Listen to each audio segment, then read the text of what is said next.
So moments ago, I was driving around a xylophone car while you were making sounds on a laptop. What was going on there? I don't know if it's a xylophone or a marimba. It's a balafone. It's a Malian instrument that I bought there and then attached to the chassis of a remote-controlled SUV from Radio Shack, and just made it so that one person could steer the marimba around, another person could play it. And I made some mallets to play it with, and you can get a bunch of people in a group to sort of chase it around and play. But today's the first time I really tried that one out. And I don't know, it's a little bit daunting, I think, who's going to play it, who's going to accept the responsibility. It's sort of there mocking you, and I don't really know what it will ultimately wind up meaning. But and then for the electronic component was just a sort of fantasy on the marimba sounds, taking them and processing them and providing kind of a reassuring background for the marimba to exist in. So it was really simple performance just for today, which is the Los Angeles Contemporary. It's an art fair. So there's many different performances happening all pretty much at the same time, all like overlapping. And, you know, everybody's really lucky if they're able to catch something that they really intended to see and wind up instead seeing a lot of things you didn't intend to see. So just wanted to put something there that would be engaging and interactive, but also kind of just exist in the background as something that people could stumble across or, chance encounters, provide a space for those kinds of encounters rather than in a more traditional performance setting where people are there with some set of expectations that involve focusing on what you're going to offer them. So in this case, most people didn't have a set of expectations, and any offering that I would make would, I don't know, it would be too chaotic, the interaction that you could predict from that.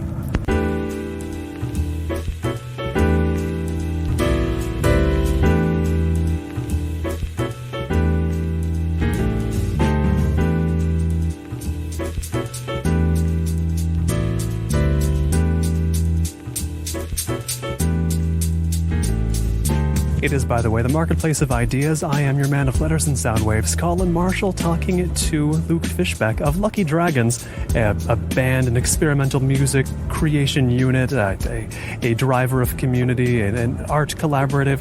What do you call Lucky Dragons? I don't know. More and more Lucky Dragons is becoming just one part of sort of several different things that I'm doing in collaboration with other people. I don't know. Actually, I don't have a really good summing up for what it should be called. What is your position in Lucky Dragons? We'll say that, because I was wondering what I was going to call you. Is it the founder of Lucky Dragons? Head of Lucky Dragons? None of these seem right. Yeah. You can say that I'm like a founding member. People say that often about different kinds of groups. Sort of been steering away from the idea that it's a collective. Even though I feel like collectivism is a great idea, I think it's really just a band. I think, and collective would make it sound fancy. And it also, I feel like collectives have more of like a duration, like they form and then they have some, they found around an idea or a manifesto, and then that sort of dissolves and the members go on to other things. Which is, an inspiring part of history to look at all these different collectives that had come together and did these things and proved their point and moved on.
Lucky Dragons then is not a manifestoed sort of unit. No, it's much more of like a trickster kind of unit, like just sort of, crossing boundaries where it can, never really taking the majority position. In an art context, we're clearly a band, a music band. In a music context, we're clearly an art project.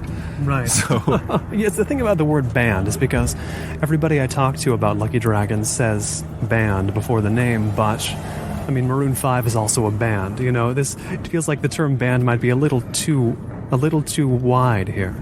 I think band is, for us, more of like a marketing term. It's like a way of selling it, and not selling it necessarily for money, but selling the idea as something where people understand that if you want to understand what a band is about, you can do a search for their music, and then you can download it, and you can listen to it, and you can have or you can watch videos of them playing live, and you can use these sort of established steps to familiarize yourself with it. Right. So it makes it pretty easy to distribute, compared to if we were, artists, the way that we would, or if it was strictly an art project, the way that it would be distributed would be more that you would have a gallery that would handle sending out press, and you'd have sort of a curriculum vitae of different shows that you'd done, and people would, things that people had written about it. It's something that I think doesn't necessarily cancel out the idea of a band, but it's something that I think when the two work together, you get, I think, an interesting way of distributing something, an interesting model for distribution that is accessible from the lowest level, and it can also be fit into a really much more complicated context. So it's something that's flexible in how it's distributed.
How has the concept of accessibility fit into the way you've wanted to do things with Lucky Dragons, or even before? How far back does it go in your own sort of mission?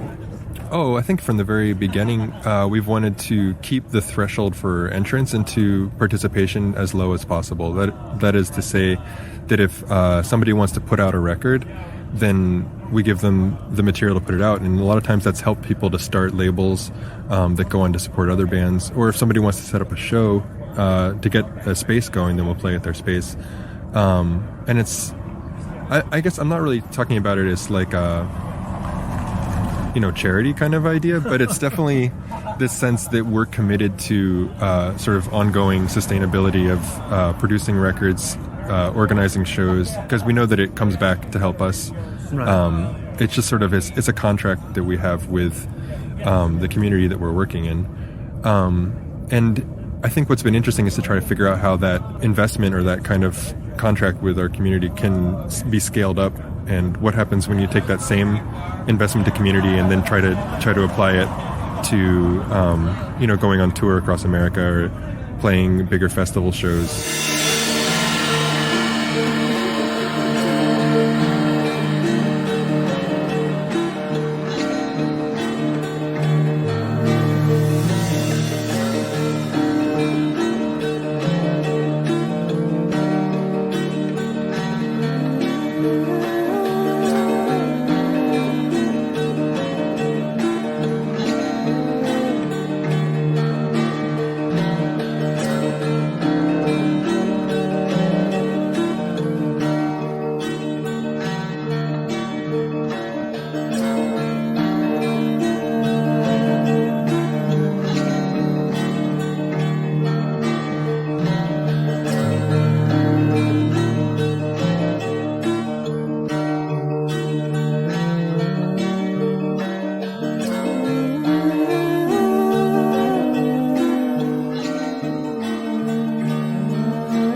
Right, now, if I can clarify here, maybe tell me if I have this right, but that for a lot of bands, they get started, and their whole model, shall we say, it works better the greater scale they're at. Like, if they're international superstars, great, because they were aiming to be the biggest pop stars they could. But it sounds like for a Lucky Dragons model, there's more challenges as far as scaling up. Like, that introduces issues or perhaps conflicts with the mission you began with. Well, it depends.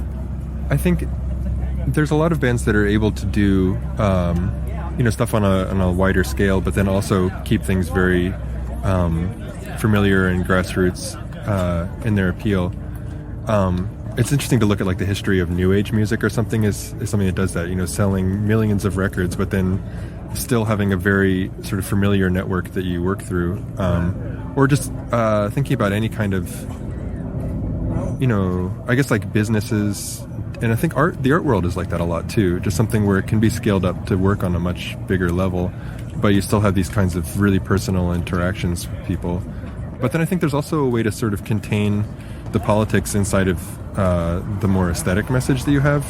I think that this happened a lot with punk music, that it was this idea that it inspired people to start their own bands. Or with the experimental music, going into the 90s, people getting the idea that you could make your own CDRs was kind of an explosion of, people taking the production, doing the production themselves.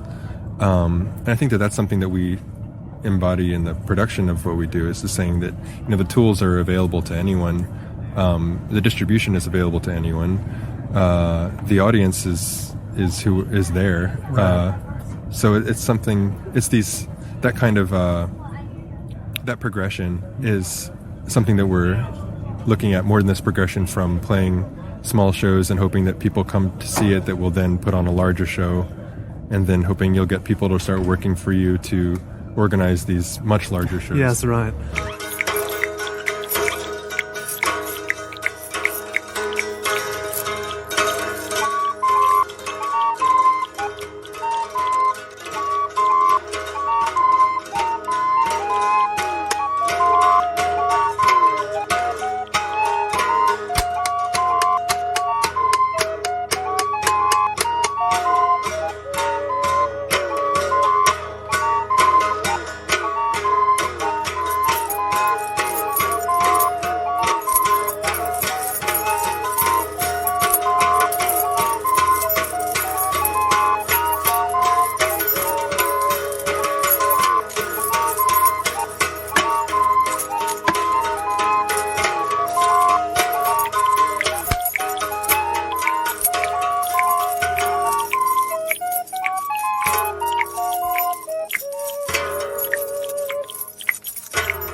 Now, we're in the loading dock, kind of behind an event that is very art world, seems to me. You can tell me if I have that wrong. But how much does the sort of Lucky Dragons happening like the one that was just going on that I described at the top of this conversation fit in to this sort of an art fair? And if you'll remind me of the name of it again. Oh, it's actually a bit of a tongue twister. It's Art Los Angeles Contemporary. Right. I think the words seem out of order there. Check that. I think it actually is, because I saw the sign and I was like, those words don't go in that order, do they? I don't know. But how normal a venue is this for a Lucky Dragons type happening? Oh, well, it's pretty funny because, I think that a lot of things in art are done through a network of friends. It's always, friends doing favors for friends. Things feel like they're done in a friendly way. So since my friends are working here, I'm working here as a friend, which is kind of, in some ways the exact way that you'd want it to be, that people don't do things because they're compelled to do them through some outside force, or they don't do them because they think it's going to be good for their career, even though it's not pleasurable, but they do things just out of friendliness. So that is to say that this is a pretty normal place for me to be. Because of the personal connections you're working because of. Yeah, I would just go where... makes any sense. I would go where my friends are and support them, I think. But to sort of elaborate on that, I think that if something like this was happening, we would want to have some engagement with it, and do try to involve ourselves in this kind of activity as much as possible, which is, I don't know why. It's a little bit, I don't know, I guess I just think that so much is possible at these kinds of events. Or like this is sort of a workshop for what could be possible.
Is more possible at these events than is actually realized at events like these?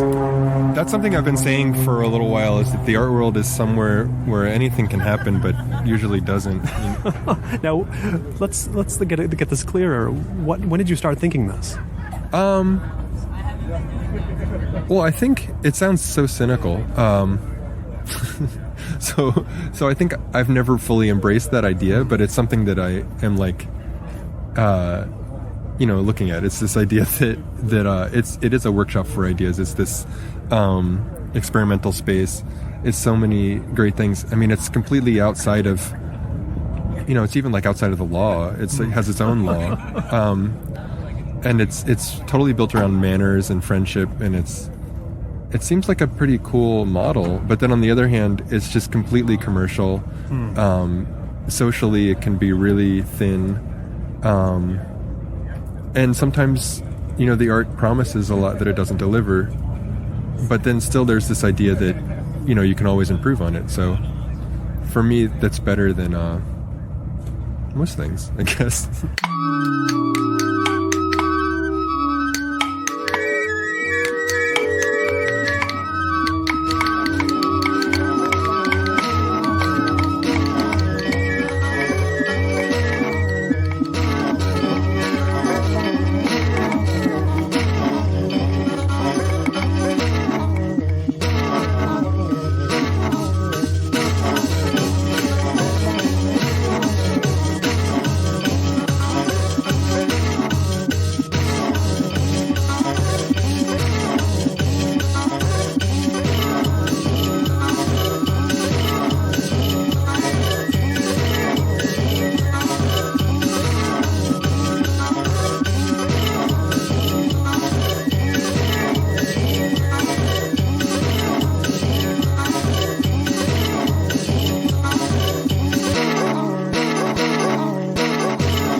How do you want to compensate for those things? When you're working in an environment like this. Compensate for what you just mentioned, some of the areas where there might be shortcomings that need not be there. Well, there's been this really funny idea that I don't really have very well crystallized, but about realness or like actuality, like what could be real, and this idea that we really just want to do something that's real or that's concrete, or it's, I think, sort of the opposite of virtual or probable or something. But then you sort of have this gray area of things that are plausible or things that you would accept as real, and it becomes something that you can't really quantify at all. It's just a qualifying statement. Just like, does that seem to be real, or does that seem to be false, or does it seem to be actual or virtual? Let's see if we can bring this down a little bit. What is real? What things are real? We'll try to bring it down with that question. You mean bring it down, like just like stop the conversation? No, bring it down to a concrete level. Certainly don't slow it down to stopping, although, I've been known to do that. Well, I think that this is me totally going out on a limb trying to think of how I would answer that. I think that real would be some sort of an agreement between different people that are experiencing something together. Like it's a sort of mutually constructed background idea, something that we can't really measure or can't directly address as an object, but it's built into each of our subjectivities. It's something that we agree altogether is real. Right. I think really basic things would be like the weather. We can all be like, the weather is really this, because we're all experiencing it together. And sometimes it's the only thing that we have in common, and it's the thing that we can bring up and talk about. Right. Because everything else is some sort of, like a layer of what we project onto it. And this is funny because I'm completely not qualified to be this kind of a philosopher. But you're forced to think about these things nonetheless, it seems like, based on your interests.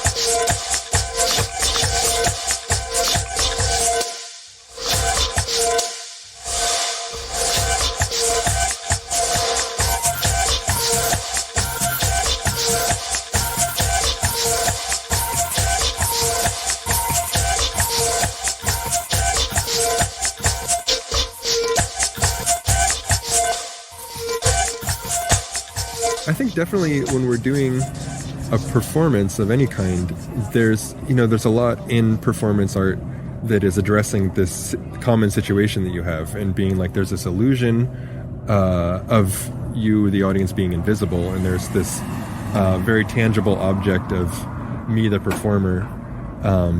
But there's ways of sort of, querying or investigating that relationship that have, been pretty exhaustively gone through, and there's been a lot of amazing art and theater and music that's come out of people, initially trying to break down barriers and then trying to build them back up again, or trying to build them up with the goal of ultimately breaking some larger barrier that exists in life, or of empowering people to flip the relationship somehow.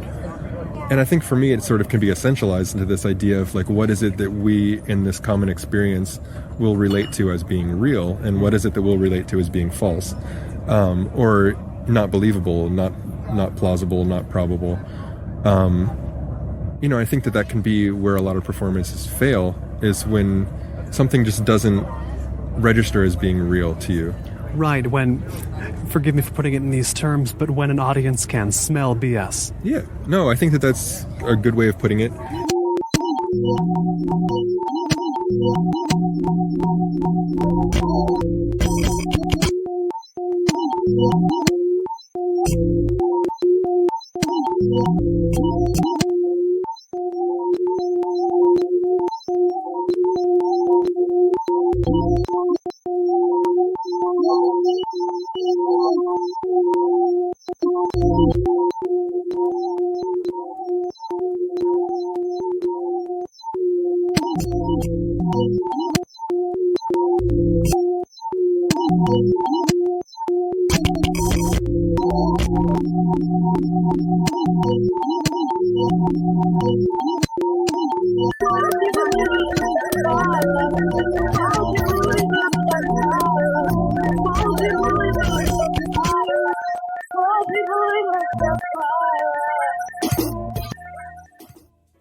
If you've just tuned in, this is The Marketplace of Ideas. I'm Colin Marshall. My guest is Luke Fischbeck, founding member of the experimental music group and art creation unit Lucky Dragons. I'm talking to him at the Art Los Angeles Contemporary International Art Fair in Santa Monica, California.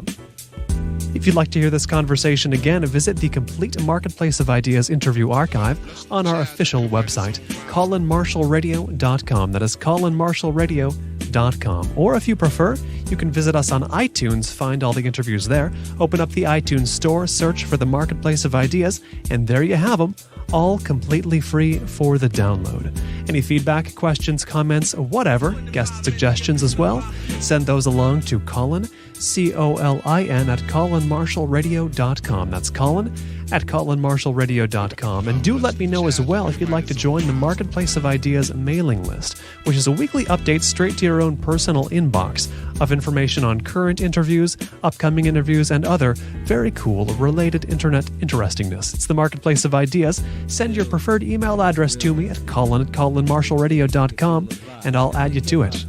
Now back to the conversation at Art Los Angeles Contemporary with Lucky Dragons founding member Luke Fischbeck on the Marketplace of Ideas, cultural conversation of the depth you demand.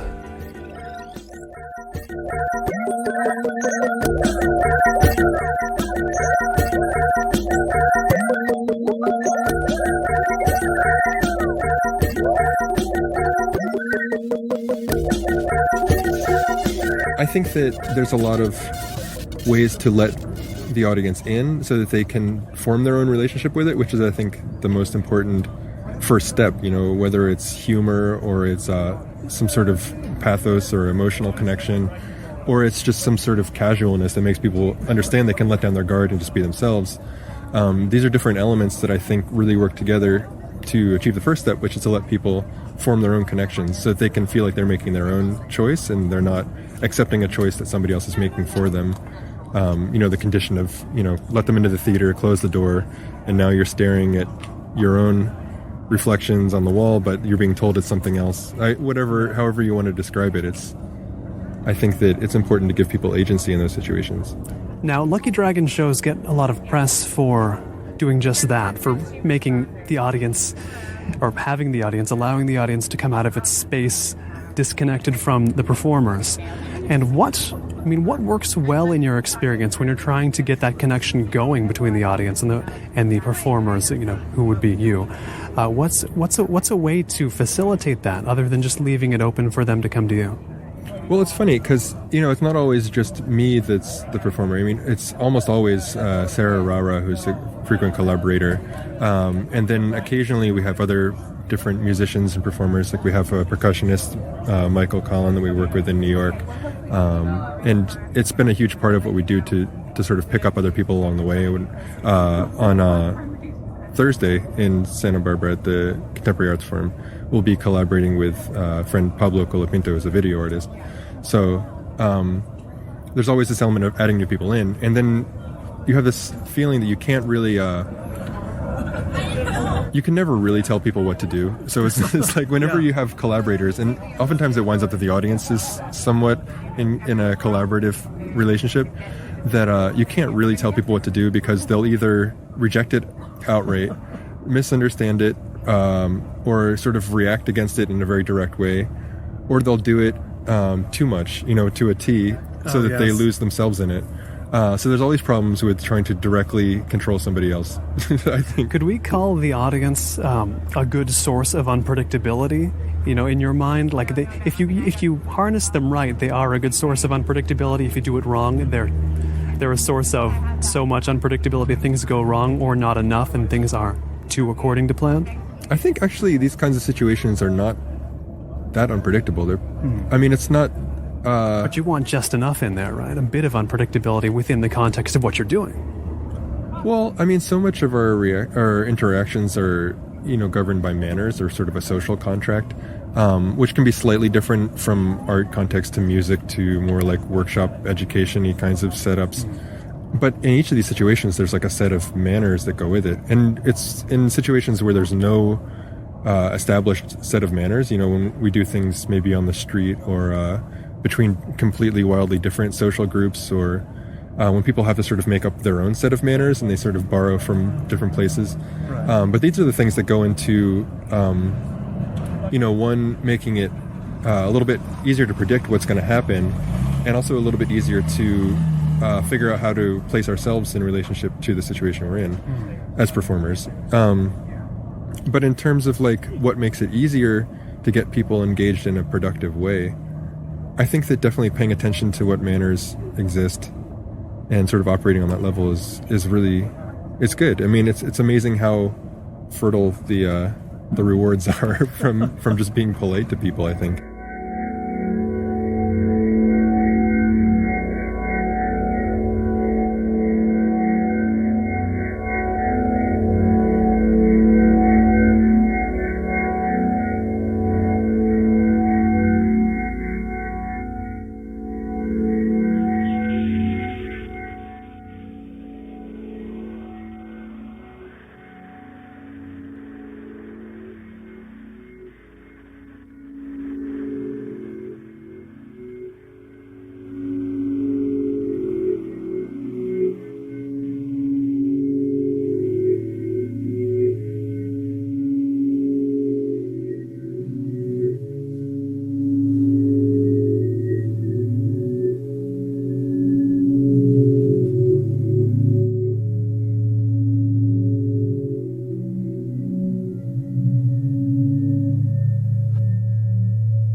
What kind of things have you learned from your performances about the manners that audiences do have or do get locked into in the situations of your shows or whatever? I mean, what have they taught you about the way they are? I think it's really interesting to see the way people decide whether to share something that they've gained or to keep it to themselves. For instance, if you learn a skill, you can spend more time sort of developing that skill, or you can right away decide to teach somebody else what you've just learned. And I think that sort of flip from knowing, or from learning to knowing, and then that flip to teaching is something that's very instinctual in some people and almost compulsive. And then in other people, it seems to be completely lacking. And I don't know if it's connected to empathy or from an understanding that you can sometimes learn more by teaching. And it's not teaching in a formal sense of sit down and broadcast or like Socratic method, kind of trying to tease information out of, sort of like bouncing things off of people. But it's more like a one-to-one kind of thing. I don't know. It's something that just in day-to-day life has also been really interesting to me, to see the way people decide to, to help or to teach or to share or whatever. And that to me has been the thing that seems to be the most widely varying from group to group or from individual to individual even.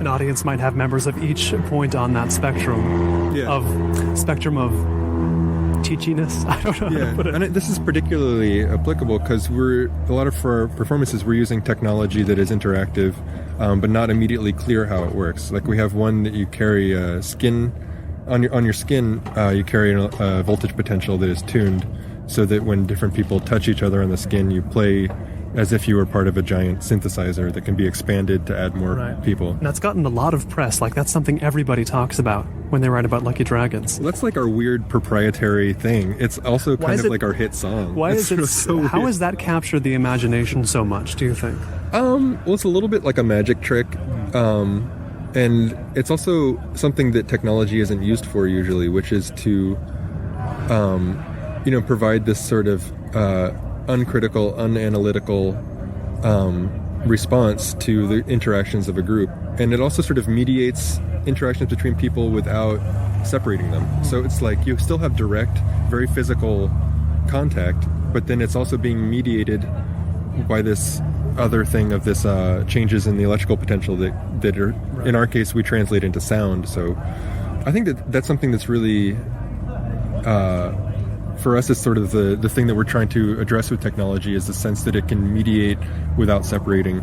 And indeed, besides not separating, you're getting people to touch each other, which is that's quite an accomplishment in the sense of getting that to happen in a crowd of people all attending a show. Like, maybe that's why it gets so much press, is that's kind of beyond what you see anywhere else in any other setting, you know? Yeah.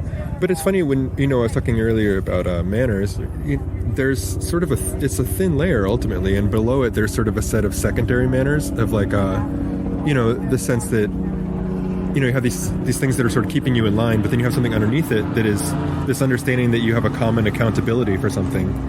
And these are things we don't really address. So it's like when you see that what is happening is people are touching each other and they need to be touching each other in order for it to keep going, you sort of subscribe to that sense that you need to also keep things going. And that sort of kicks in as like the secondary level of manners, I guess. And I think that sort of teasing out what that secondary level is really interesting to me. It's the things that kind of come up in maybe in a crisis situation, or like when the rest of the grip on your behavior is a little bit loosened.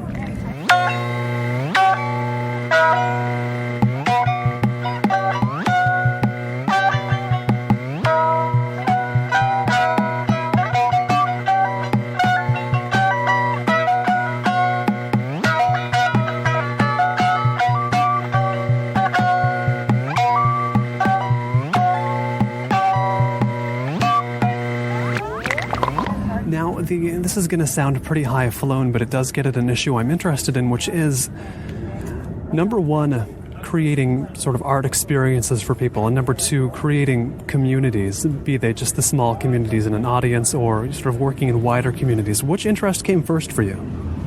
I think it has been inextricable. Like, the two have been so completely the same thing. Almost like, I don't want to say they're two complicated things that are tied in a knot, but maybe more like two things that are layered on top of each other in the same place. Sandwich time. Yes, it's more of a sandwich, or like pieces of paper you can kind of see through. Right. But I think more recently, I've been thinking about how to separate them, because it's like,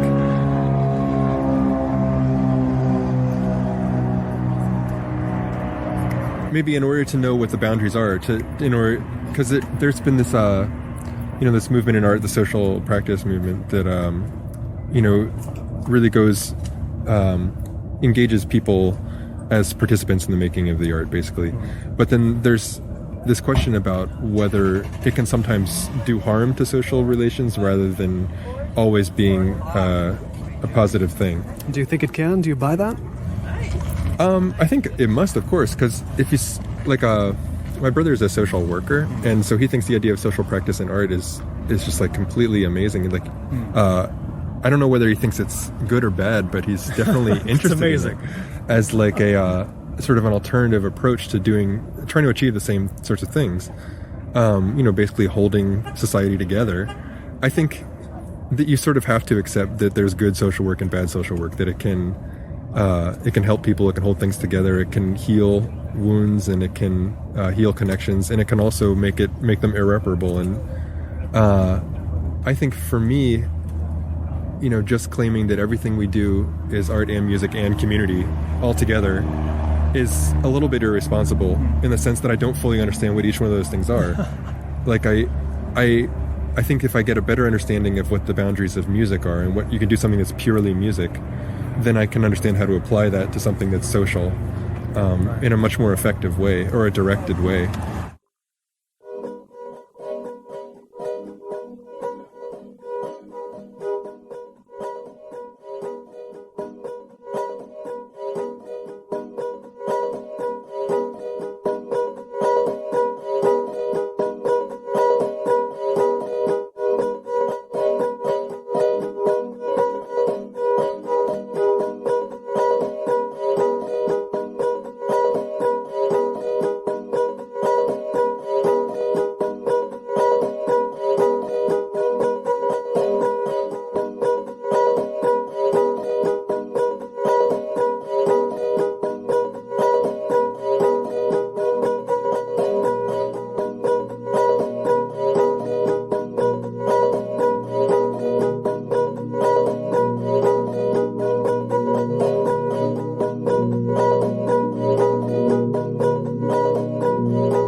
Are you as interested in music that is purely music? And I'm making air quotes here because it seems like that's for all you listeners. Yeah, for all you listeners who want to know if I'm making air quotes, it seems like music that's purely music, that's taken out of a context where people are listening to it and participating in it, is something you would be less interested in. Or am I wrong about that? No, I love music. It's like... Clearly you do, but is it in the same way as the way you use it as a vehicle for just making more human connections? I think thinking about that compulsion to share or to teach or to spread the knowledge around is like for me it's pretty rampant in the sense that I want to share what I know about music or what I've learned about music, and I think the most direct way to share musical experience is through playing it, and that often for me takes the form of playing it with other people. So it's sort of like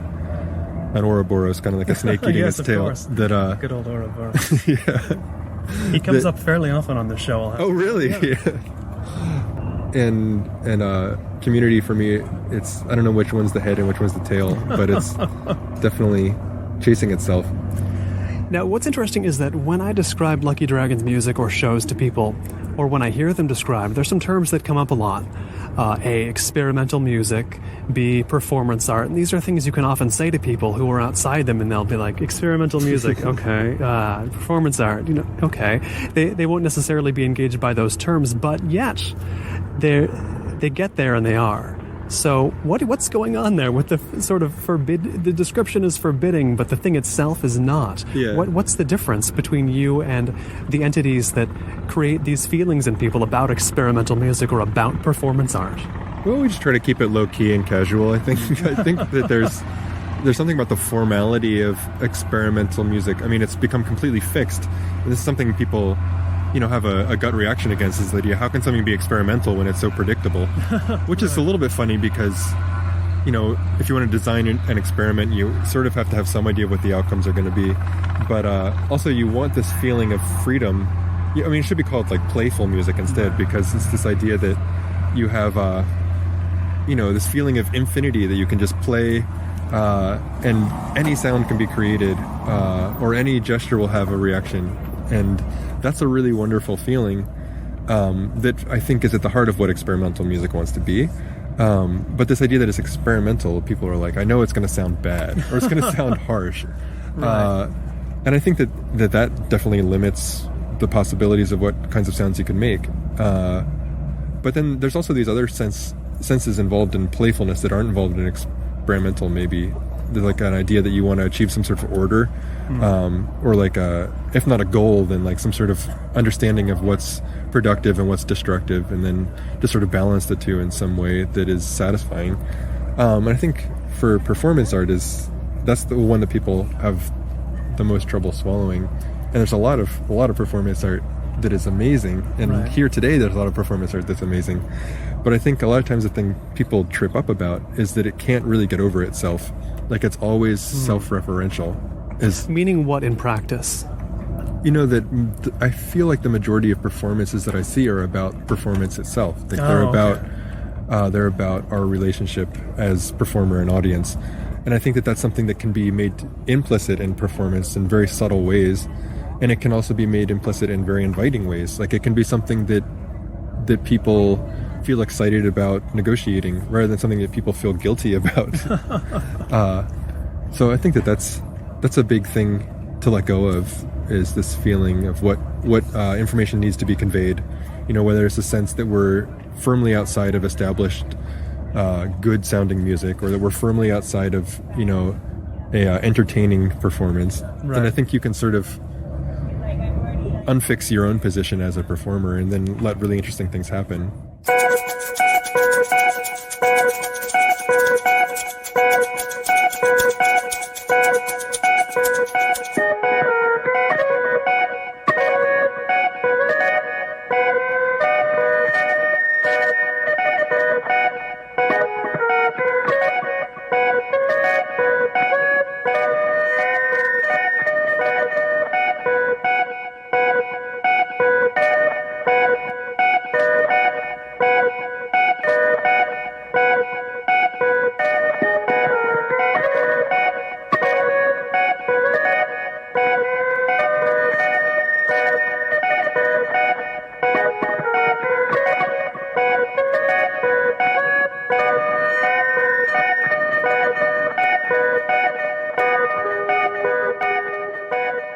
We talk about these things, experimental music, performance art, and those are forms very active in the other major city in the U.S., New York. But we're here in Los Angeles, in what I think is the great city of Los Angeles, and it seems like it's a good context for Lucky Dragons. Can you tell us about L.A. and your relationship to it? It's complicated. I think I realize that a lot of the art and music that I love most comes from Los Angeles, and I think that it's had this long history of whether it's the sense that people have of that you can take several tries at doing what you mean to do, so there's lots of false starts, and most of the work of different artists from here doesn't ever really have like a really recognizable style. You have lots of blurring, between like Mike Kelly or Paul McCarthy, right, or just things don't really get so fixed into like a brandable image of a style. And brandable as Los Angeles art. Well, yeah, so I think, or as Los Angeles art, or as that individual's style of art. And I think that that's something that bleeds into all, I mean, you definitely, of course, you have the industry of branding of music, things that, and of film and different, like, entertainment is really, I think maybe having that so close, people react against it by making something that's much more slippery and diffuse in how it can be packaged and moved around. And you wind up celebrating something that's much more diverse aesthetically, which is, I think, pretty cool. I don't know. And it seems like the city often gets called, especially by outsiders, a place where there's a lot of introverts, a city where people keep to themselves, which is, it seems like the opposite of what Lucky Dragons would want to succeed in, if you know what I mean. But so you found something different than the stereotype, I take it. Actually, well, that's funny you should point that out, the connection between, how people really do like to keep to themselves. I think it makes it easier for us to do more low-key performances. Like if we play here, once a month, then people know that they're going to be able to come to a performance at some point, and they don't feel pressure to go. And that for me is the big first step, is this thing that can kill a performance, is if people feel like they've been forced to be there. Yes. It makes it like school. Yeah. Or like, or it's just a source of anxiety, a thing that like it's not going to be around forever. And I mean, in some ways that can be really beautiful, this sense of fleeting, we were here for this one time when it was going to happen and then it never happened again. But I think the opposite can also be really a much more fertile ground for making connections with people, is, to know that when we go out to play, it's probably going to be completely different people than we expect. It's not people that feel like they need to be there or it's going to fall apart. It's something you can use then to your advantage? Yeah, definitely.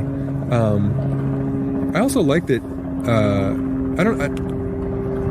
I think that sort of the dominant feeling is really that if you don't see somebody, they're probably up to something okay. They're probably either doing work or relaxing. And it's completely different than in other cities where the social calendar is so much more pressing. Yes.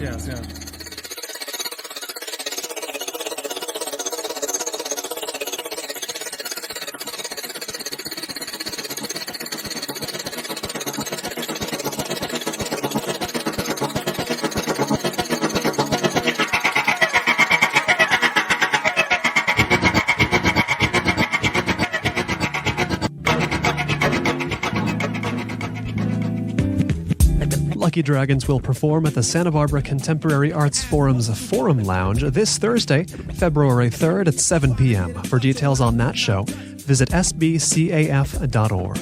And if you'd like to learn more about Luke Fischbeck and Lucky Dragons, visit hawksandsparrows.org. That's hawksandsparrows.org, like the birds.